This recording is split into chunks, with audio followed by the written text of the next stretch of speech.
ભૂખ છે ને એ પેટની નથી, કંઈક કરી બતાવવાની છે.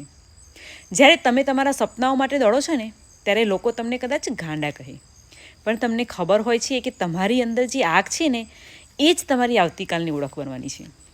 મને પણ એક દિવસ સમજાવ્યું કે માત્ર સપના જોવાથી કંઈ નથી બદલાતું, સપના માટે એક્શન લેવું પડે. એટલે કે મારી ફૂલ ટાઈમ જોબની જવાબદારીની સાથે સાથે મેં એક ડિજિટલ બિઝનેસ શીખવાનું શરૂ કર્યું છે.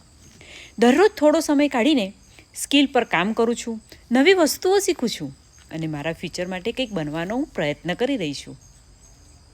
કારણ કે જેને સપનાની સાચી ભૂખ લાગે છે ને એ બહાના નથી શોધતો, એ તો મોકા શોધે છે.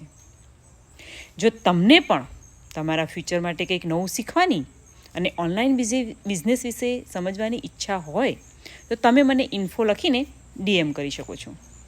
આજે લીધેલું એક નાનું પગલું આવતીકાલની મોટી ઓળખ બની શકે છે.